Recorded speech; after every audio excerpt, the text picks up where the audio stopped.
one of the sport's most colorful and courageous fighters. You can't see. No, but yeah. Look at me. You can't see. You can't see. My eyes are almost shut. Fight's over. In losing his featherweight title last January, Kelly proved to all that he was one of the toughest little men in boxing today. Tonight, he continues his quest to regain the title by taking on Clarence Bones Adams in a featherweight bout scheduled for 12 rounds.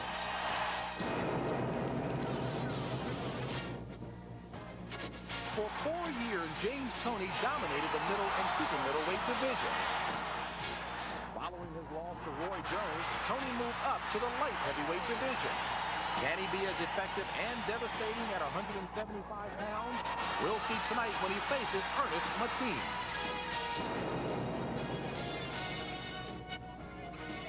Since 1984, Genaro Hernandez has been preparing for this night. 12 years later, 33 fights without ever facing defeat, and with the junior lightweight belt wrapped around his waist, Genaro Hernandez has achieved all but one thing: a victory over a world-class fighter. Tonight, he gets his chance against an opponent he knows all too well.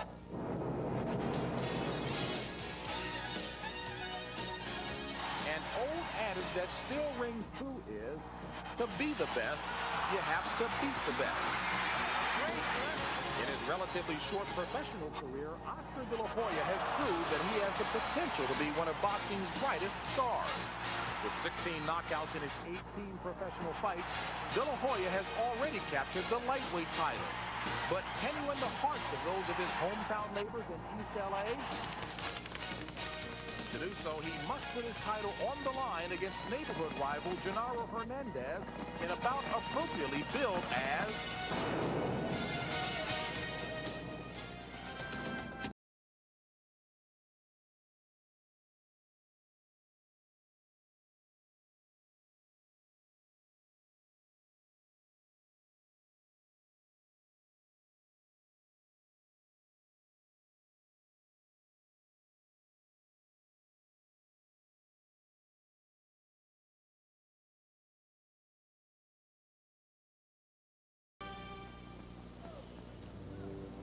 Live from Caesars Palace in Las Vegas, Nevada, TVKO presents The Rivals.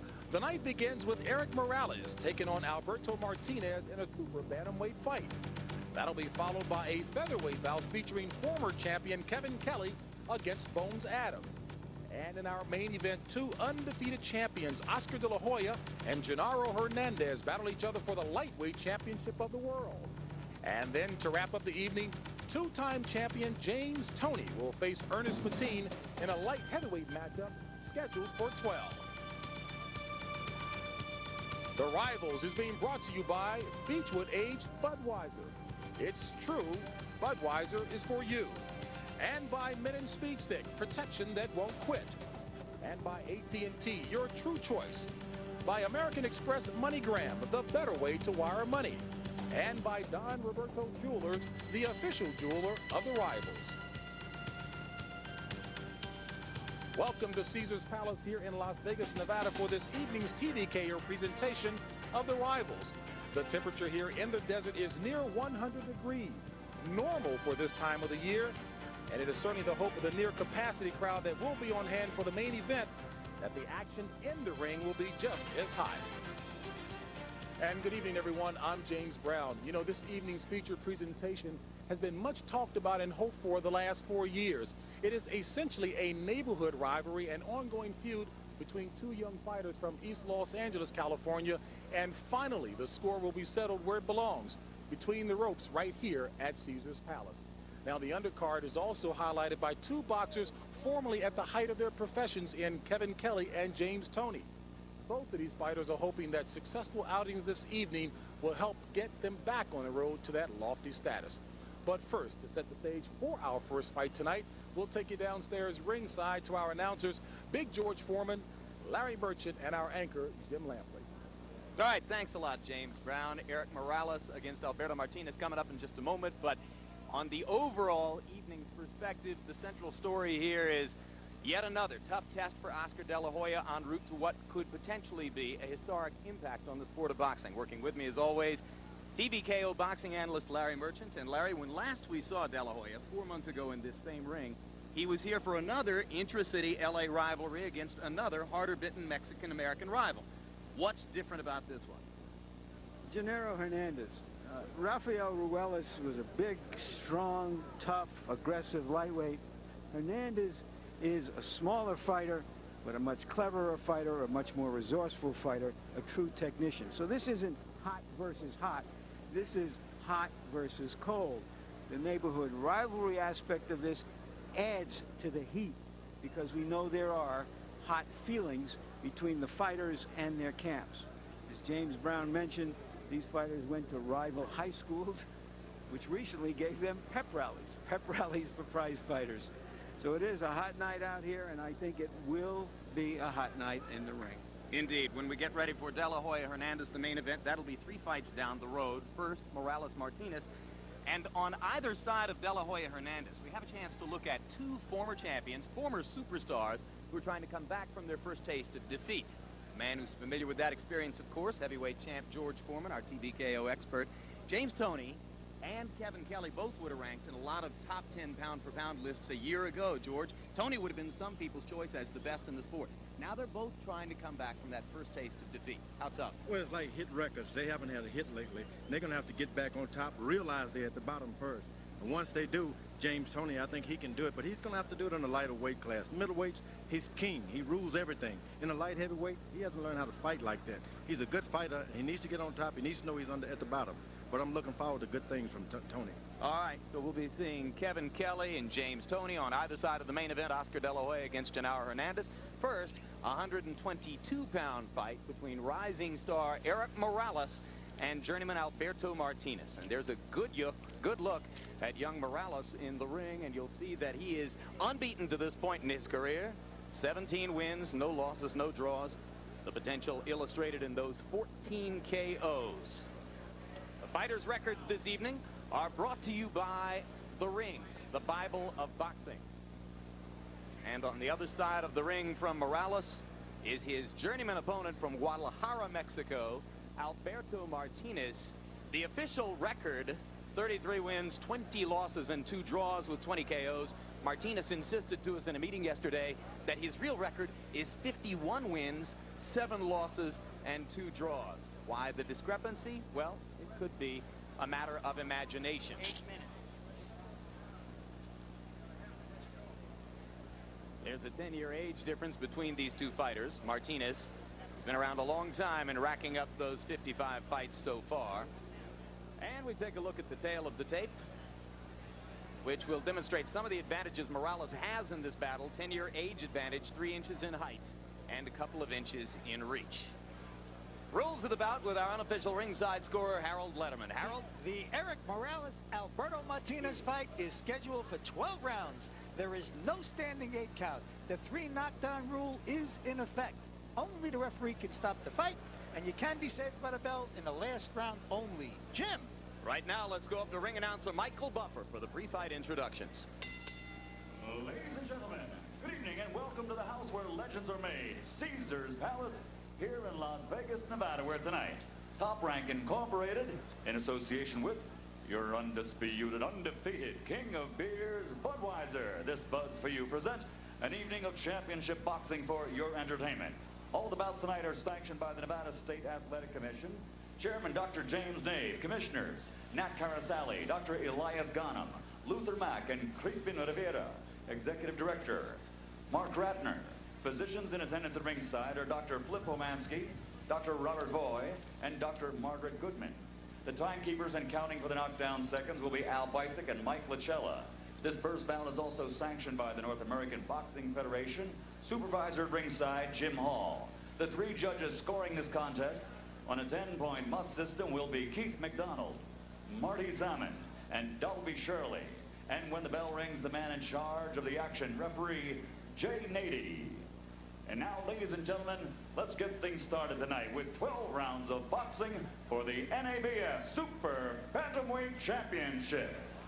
Introducing first, fighting out of the blue corner, wearing the white trunks trimmed with green, and weighing in at 121 pounds. His professional record, 33 victories, 20 defeats with 2 draws, 20 of his 33 victories by KO, Ladies and gentlemen, from Guadalajara, Mexico, the challenger, Alberto Húngaro Martinez. And his opponent across the ring, fighting out of the red corner, wearing the white trimmed with blue and weighing in at 121 pounds also.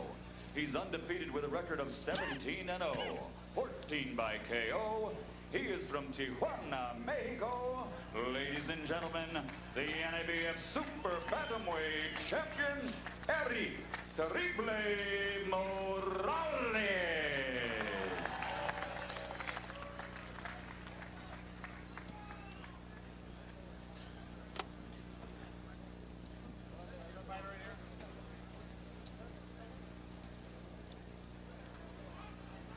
Do you have any questions?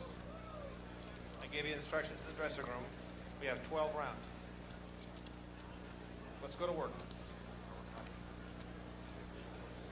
Whenever I see a young Mexican fighter with this kind of record, Jim, I think, are we watching the next Julio Cesar Chavez, because there are just so many prize fighters to draw from in Mexico in the lower weights, and anyone who rises up this quickly must have something to offer. This young man is very tall for his weight at 5'8", probably will grow up to be a featherweight or even a lightweight. I'm anxious to see him work. Interestingly, Morales told us yesterday his boxing heroes are Ray Leonard, Thomas Hearns, Ruben Olivares. Did not list Julio Cesar Chavez among his favorites. Morales instantly showing that he's got the power. How, George? Start a fight out, let him taste what you got first. Hard right hand lead by Alberto Martinez. A little bit of a slow start by both fighters. Morales not yet releasing the jab, steps in and kind of paws with it. Alberto Martinez told us yesterday he's going to go in and try to swarm the young fighter and get an early knockout. So far, he has been considerably more conservative than he would have indicated to us he was going to be. And when you're fighting a guy who's a little taller than you are, you make him, he's got the advantage with the left jab. You make him throw that jab, just miss over and over. Finally, he stops putting his power onto it, and you take advantage of countering. Saw the quick left-right combination by Morales. Now he kind of chops with the right hand. Martinez getting a look at him, lands another right-hand lead. Keep that punch up.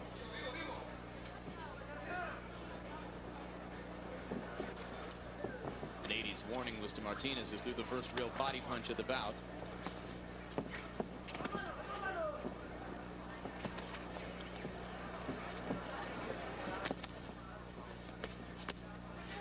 Good left-right combination by Martinez. Morales with a little bit of a slow start here in round one, George. But he's established that he has the power here. Hard right hand by Morales landed flush. Martinez still coming forward. Once you tell a guy in the first or second round, hey, I can hit and I can hit hard, then the other guy think I better hold back a little bit.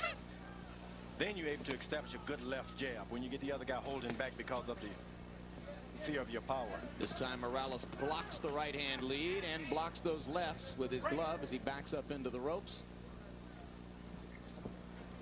You can see why he liked Sugar Ray Leonard. Many Latino fighters we've talked to cite Ray Leonard as their model or hero. It's interesting. Good hard left hook in close by Erik Morales. Trained and managed by his father. He's got a younger brother, Diego, who he says has the inside track to be the bantamweight representative on the Mexican Olympic team next year. His father fought over 60 professional fights. Martinez off balance there. Morales stepped in and landed a left hook. And they trade punches as round one comes to a close.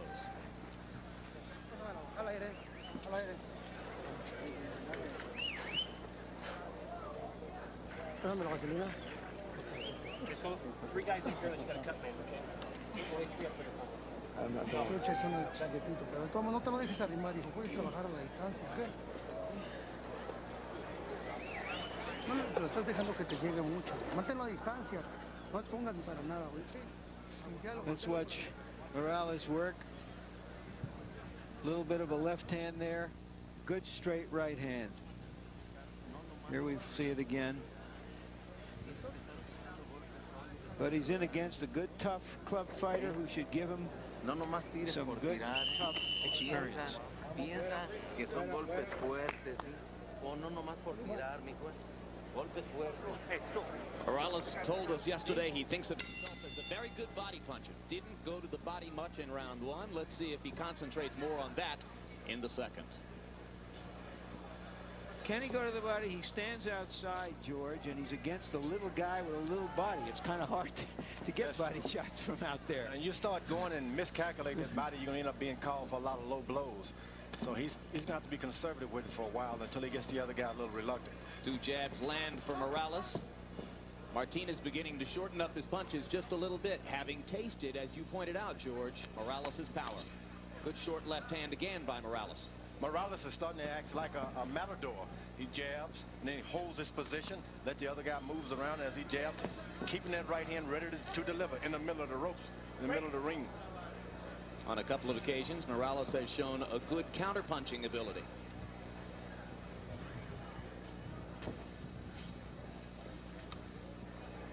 In boxing, we call it the matador. You jab, and you take a short step to your left. Control the middle of the ring. You don't need it if you got the height advantage. You don't need to go to the ropes.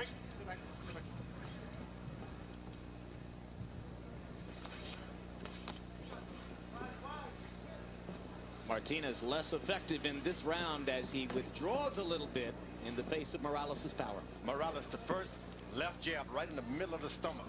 So he is a good body puncher. Takes a lot of nerve to jab to the body. You wouldn't want to make a habit of it, would you, George? Well, you see, once you start jabbing to the body, you got a tendency to bend your chin down, and the other guy can see it, and so the shorter opponent gets a shot at your head. So you got to do it and then go back and forget it.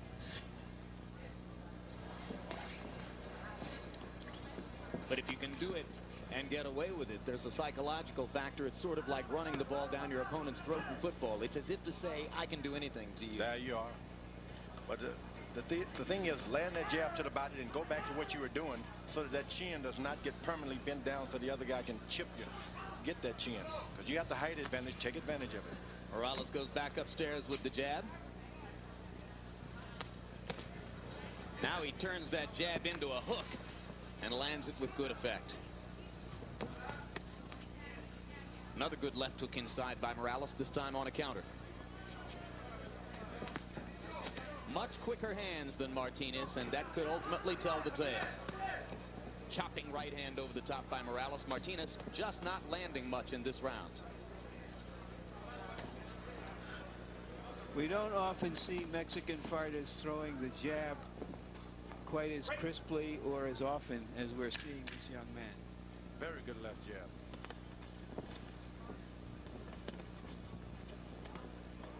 Hard right hand counter by Morales as Martinez was coming in, and Martinez winds up the round wobbly, almost down.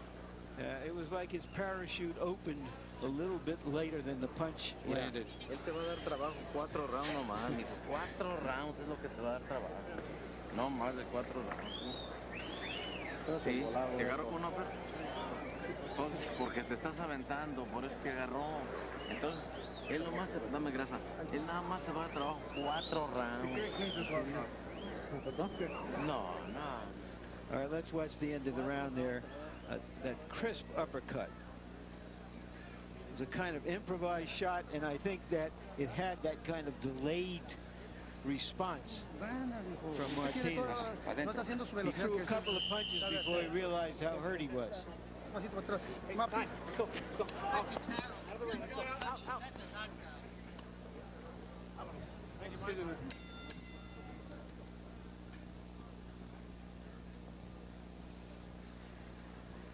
And this is scheduled for 12 rounds in Martinez's corner. His cornermen were trying to persuade him that Morales is running out of gas and can't go more than 3 more rounds. Harold Letterman, you say that the incident at the end of the preceding round should have been scored a knockdown in your view? Jim, listen to me. Anytime any part of your body except the soles of your feet touch the canvas, this is a knockdown, okay? Erik Morales hit this kid at the very end of the round, just before the bell rang, and his left glove touched the canvas. Therefore, Jay Nady should have scored a knockdown. You continue to count until the guy gets up. In other words, the bell can't save you only in the last round. So Jay Nady should have started to count when Alberto Martinez got up. At that point, the round would have been over. But it should have been a 10-8 round. So we have to assume that Nady didn't see the glove touch the canvas. I would say so. At any rate, no knockdown scored for Morales, but nevertheless, he appears well in control of the fight tactically as we move toward the midpoint of round 3. I'm sure that the referee can see the blood, however, on both fighters' trunks. I think it's coming from Martinez's nose. Martinez got the less of the reach, and he's fighting on the outside. I don't understand that. Right hand landed there for Morales. Go ahead, George. If you want to fight a guy like that, you got to stay on the inside. If you're not landing really effective punches, just stay there anyway. Good things can happen, but on the outside, you can only get clipped. Right hands, left hooks. Morales was able to double up inside with the left hook a couple of minutes ago. That's good-looking stuff. Very relaxed in there for a 19-year-old fighter, George. 19, is it? 19. They turned pro 3 years ago. 19 about a week ago. He is as cool as a cucumber. That's hard to imagine, 19 years old with that much savvy. Well, comes from a boxing family. As Larry pointed out, his father had 68 fights himself in Mexico. Now you see Martinez, he's there landing good shots. They're not hurting the guy, but you inside and he's not hitting you. So why move away? Right hand just missed for Morales. Hard right hand by Martinez. One of his better punches. Morales comes back with a counter right of his own. Now he can be good. He just got to stay in there throwing short shots. Don't stay on the outside. Martinez more aggressive again now as round 3 comes to a close.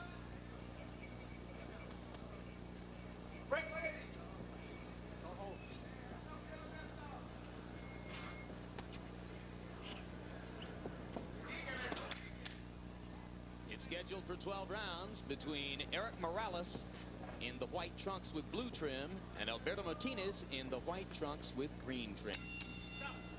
Round 3 comes to a close, and here's a word on how you can further participate in this exciting evening of boxing. You're a big boxing fan. Now dress the part. Direct from Caesars Palace in Las Vegas. Official De La Hoya versus Hernandez fight merchandise. The T-shirts are 100% pre-shrunk cotton and are available in small, medium, large, extra large, and double extra large. One size fits all cap with embroidered logo. Call and order your merchandise now. 1-800-843-1043. That's 1-800-843-1043. Waiting in his dressing room, the Flushing Flash, former featherweight champion Kevin Kelly, 28 years old, from Flushing, New York. A southpaw with some of the fastest hands and unquestionably the fastest mouth in the business of boxing. This is boxing's best talker, George, and that's saying a lot. I mean it.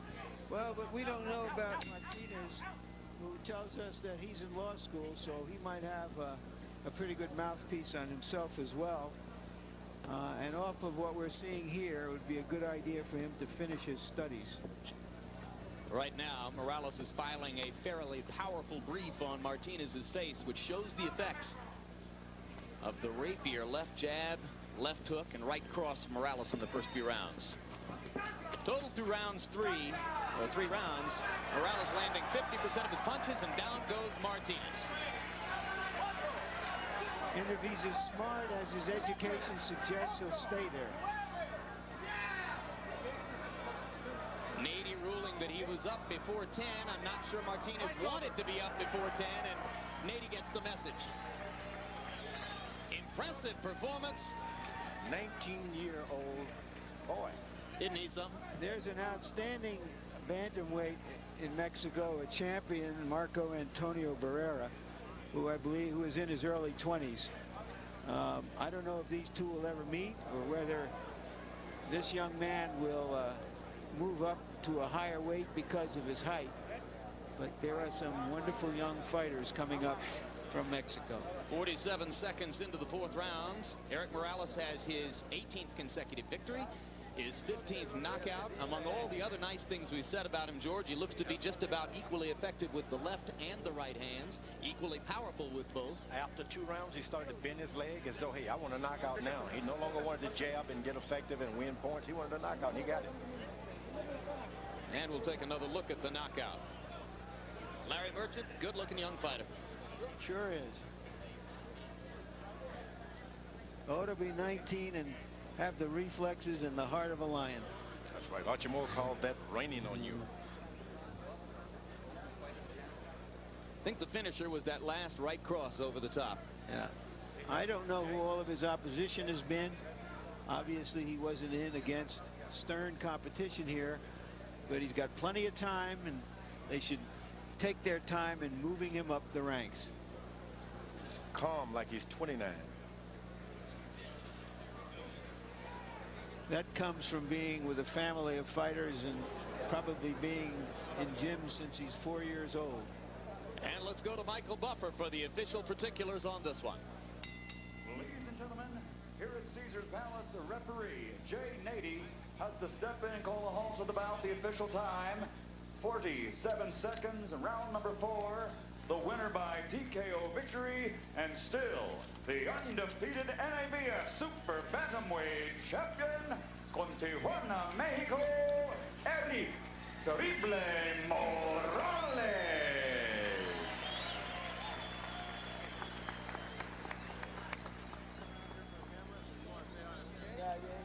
Well, it'll be interesting to see when we see Morales again as he begins to emerge from Tijuana into the larger world of international boxing. Final punch stat numbers will reflect the numerical dominance that Morales was establishing through 3 rounds, 47 seconds, doubling Martinez in the number of punches landed and doubling him just about in percentage of punches landed. Superior technicianship and excellent power from Erik Morales. Total jabs, landed more, threw more, 54%, an excellent number. Rising prospect against a journeyman, and we got just about what we should have expected, but a terrific performance by Erik Morales. Now let's go upstairs to our host, James Brown. All right, Jim, thank you very much, and I can't help but smile thinking about Jim Lampley's words in talking about Erik Morales, who was filing a very effective brief against Alberto Martinez, and I think it's also safe to say that he also filed a very effective closing argument, very forceful indeed. All right, coming up next, we're going to have a featherweight bout between Kevin Kelly and Bones Adams. Certainly boxing purists know all about the Flushing Flash Kevin Kelly, a young man who, as Jim indicated, has a mouth that is as quick as his hands.